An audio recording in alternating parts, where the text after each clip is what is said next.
El azúcar construyó imperios y destruyó millones de vidas. Después de este video, tu forma de ver el azúcar cambiará por completo. Porque ese pequeño cristal blanco que hoy añades a tu café alguna vez fue más valioso que el oro. La historia del azúcar no es solo la historia de un sabor dulce. Durante siglos, esta sustancia se mantuvo como un recurso conocido y producido únicamente en ciertas regiones. Esto hizo que el acceso al azúcar dependiera no solo del poder económico, sino también del conocimiento de producción y de las condiciones geográficas adecuadas. Ahora, para entender la historia del azúcar, miremos las tierras donde fue posible por primera vez y cómo surgió este conocimiento. La primera página de esta dulce historia no se escribió, como muchos creen, en los lujosos palacios de Europa, ni en fábricas de engranajes de acero. Nuestra historia comenzó entre la niebla del tiempo, hace 10.000 años, en medio del Océano Pacífico, en las húmedas y misteriosas selvas de Nueva Guinea.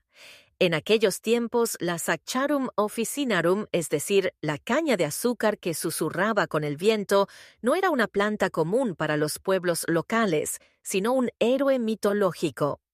Las leyendas decían que la humanidad nació del amor entre un tallo de caña de azúcar y un pez.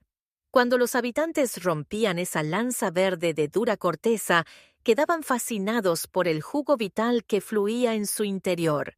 Sin embargo, aún no era un alimento, sino una fuente de energía sagrada que alimentaba a los espíritus en los rituales. El azúcar era un regalo crudo y salvaje que la naturaleza ofrecía a la humanidad. La difusión de este secreto verde a través de los océanos comenzó en las canoas de valientes navegantes, pero la chispa que cambió su destino se encendió en las costas de la India. La historia registra que en el año 510 a.C., los soldados del emperador persa Darío encontraron una escena impactante en la India. Temblando, informaron lo que habían visto. «Señor, aquí hay una planta mágica que produce miel sin la ayuda de las abejas». Esta frase resumía cómo el mundo antiguo veía el azúcar. Era un milagro que desafiaba las leyes de la naturaleza. Los maestros indios fueron los primeros en domesticar este milagro. Durante la dinastía Gupta, hirvieron el jugo de la caña, lo enfriaron y lo cristalizaron, dándole permanencia. Ya no era un líquido vegetal que se echaba a perder, sino un tesoro que podía llevarse en los bolsillos. Estos cristales, a los que llamaron sarkara, que significa grava en sánscrito, se convirtieron en el origen de palabras como azúcar, sugar y zucker. Este milagro cristalizado recorrió los caminos polvorientos de la ruta de la seda y las caravanas de especias hasta el Medio Oriente, la tierra de los relatos de las 1001 noches. Los ingenieros árabes construyeron enormes ruedas de agua para mantener viva esta delicada planta en el desierto y convirtieron el azúcar en un arte. En los talleres de Egipto y Siria, el azúcar se hervía y refinaba repetidamente hasta volverse completamente blanco.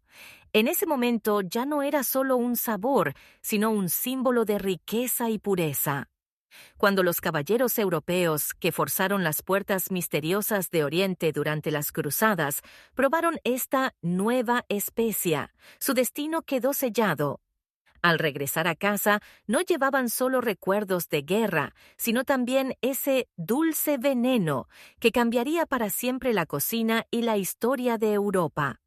Cuando estos cristales provenientes de los misteriosos cofres de Oriente llegaron a los puertos de Europa, no fueron recibidos por cocineros, sino por alquimistas y médicos con túnicas. En la Europa oscura y brumosa del siglo XII, la probabilidad de que una persona común se encontrara con el azúcar era casi la misma que ver un dragón en el bosque.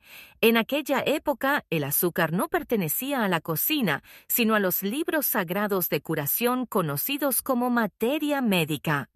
Según los médicos de la época, este polvo blanco era un milagro medicinal que calentaba la digestión y curaba los espíritus melancólicos. Lo que hoy llamamos una pastilla recubierta de azúcar nació en esas salas oscuras de boticarios. Los boticarios cubrían con este costoso polvo los jarabes que eran tan amargos como el veneno, para que los pacientes pudieran beberlos.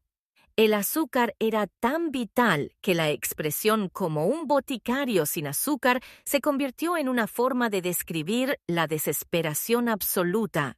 Sin embargo, el destino del azúcar no era quedarse atrapado en frascos de medicina. Pronto se convirtió en el juguete más deslumbrante de reyes y reinas.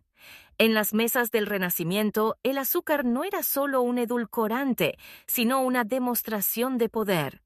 Enormes castillos, caballeros a caballo y criaturas mitológicas talladas completamente en azúcar, conocidas como subtlety, ocupaban el centro de los banquetes.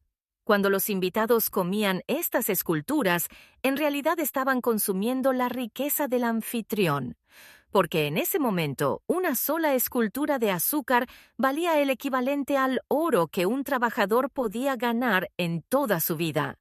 Pero este oro blanco también dejó una marca oscura en la aristocracia. El consumo excesivo de azúcar comenzó a pudrir y ennegrecer los dientes de los nobles. Sin embargo, lo irónico era que esto no se veía como un defecto, sino como un símbolo de estatus. Si alguien tenía los dientes negros, significaba que podía permitirse el azúcar. La reina Isabel I de Inglaterra marcó esta tendencia con su sonrisa oscurecida. Incluso se decía que algunas personas se pintaban los dientes para parecer nobles. El azúcar estaba en la cima de Europa, pero no por mucho tiempo. El azúcar estaba en la cima de Europa. Era la medicina de los reyes y la dulce maldición de las reinas. Sin embargo, este sueño magnífico no duraría para siempre. Las tormentas que llegaban desde más allá de los océanos y el cambio en el orden mundial estaban a punto de sacar el azúcar de los palacios y llevarlo al pueblo. Y justo en ese punto, el azúcar dejó de ser dulce. Mientras los reyes en los palacios europeos celebraban banquetes con esculturas de azúcar, el precio de esa dulzura se pagaba al otro lado del océano, bajo el sol abrasador del Caribe. El azúcar era, por naturaleza, una planta delicada y cruel. Desde el momento en que se cosechaba, debía procesarse rápidamente, y eso significaba una velocidad inhumana y despiadada. Para obtener este oro blanco, los comerciantes europeos establecieron la red comercial más oscura de la historia, el comercio triangular. Los barcos salían de Europa hacia África con armas y telas. Desde allí transportaban a personas encadenadas como esclavos hacia América y el Caribe, y en el viaje de regreso llevaban azúcar y ron a Europa. En este terrible ciclo, el azúcar perdió por completo su inocencia. Como dijo un escritor inglés de la época, en cada grano de azúcar que pones en tu té hay sangre y lágrimas de un esclavo. Las plantaciones de Barbados y Jamaica eran auténticas fábricas de muerte. Los campos de caña de azúcar eran tan rentables que los dueños de las plantaciones veían la vida de los esclavos como un costo desechable. El dulce placer que se derretía en los paladares de Europa estaba, en realidad, alimentado por el robo de la libertad de millones de personas. El azúcar ya no era solo un alimento, sino una fuerza global que sostenía imperios, trazaba fronteras y dividía a la humanidad. Cuando la historia llegó al siglo XIX, Europa se encontró bajo una nueva crisis. Esta vez el problema no era la tierra, sino el gusto. Mientras Napoleón Bonaparte ganaba victorias en tierra, el control de los mares estaba en manos británicas. El océano se había convertido en un muro de hierro formado por barcos de guerra. Y ese muro cortó el suministro de azúcar. Imagina despertar una mañana y descubrir que toda la dulzura del mundo ha desaparecido. Las cocinas de los palacios en silencio, las panaderías sin vida, los boticarios desesperados. El azúcar, que antes era símbolo de poder, se convirtió en un producto de lujo extremo. En ese momento, Napoleón dio una orden clara: encontrar una forma de producir azúcar en suelo europeo. La respuesta no vino de tierras exóticas, sino de algo inesperado: la remolacha. Hasta entonces era solo una raíz sin valor, utilizada como alimento para animales. Nadie imaginaba que contenía el mismo dulzor que la caña tropical, pero los científicos lograron extraer ese azúcar. Las raíces fueron hervidas, procesadas y transformadas, y así nació una nueva fuente de azúcar. Esto no fue solo un avance técnico, fue una revolución. El azúcar dejó de depender de las colonias y comenzó a producirse localmente. Con el tiempo, los precios bajaron y el azúcar se volvió accesible, y con esto surgió una nueva costumbre en Europa: el té. El té, originalmente amargo, no era del gusto europeo, pero al añadir azúcar todo cambió. Se volvió agradable, incluso adictivo. Lo que antes era un lujo aristocrático se convirtió en una rutina diaria. A las 5 de la tarde, millones de personas detenían su día para beber té con azúcar.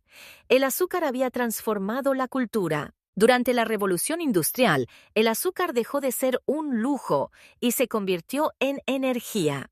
Los trabajadores necesitaban calorías rápidas para soportar jornadas duras, y el azúcar cumplía ese papel. Se convirtió en el combustible del sistema industrial. Pero este cambio tuvo un precio. En el siglo XX, el azúcar entró en una nueva fase. Con el miedo a las grasas, los alimentos comenzaron a llenarse de azúcar. Productos etiquetados como saludables estaban en realidad cargados de azúcares ocultos. La gente creía que comía sano, pero no era así. El resultado fue una crisis global. La obesidad y la diabetes comenzaron a expandirse rápidamente. El azúcar, que una vez fue un lujo, se convirtió en un problema mundial. Hoy los científicos buscan alternativas: edulcorantes artificiales, nuevas moléculas, soluciones diferentes. Pero ninguna logra reemplazar completamente al azúcar. Porque el problema no es solo químico, es biológico. Nuestro cerebro está programado para amar el azúcar, y eso lo cambia todo. Además, el problema ya no es solo la salud humana, sino también el planeta. Los cultivos de azúcar consumen enormes cantidades de recursos. Por eso, el futuro del azúcar debe ser sostenible. Quizás la solución no sea eliminarlo, sino cambiar nuestra relación con él. Volver a verlo como algo especial, no como algo cotidiano. Porque la historia nos enseña una cosa muy clara: lo dulce solo es especial cuando es raro. Desde las selvas de Nueva Guinea hasta los laboratorios modernos, la humanidad siempre ha buscado la dulzura. Pero ahora sabemos algo más importante: la vida más dulce no es la que tiene más azúcar, sino la que tiene equilibrio. Y detrás de ese pequeño cristal blanco en tu plato hay una historia de 10.000 años. La próxima vez que pruebes algo dulce, detente un momento. No es solo sabor, es historia. Gracias por acompañarnos en este viaje. Mantente dulce, pero en equilibrio.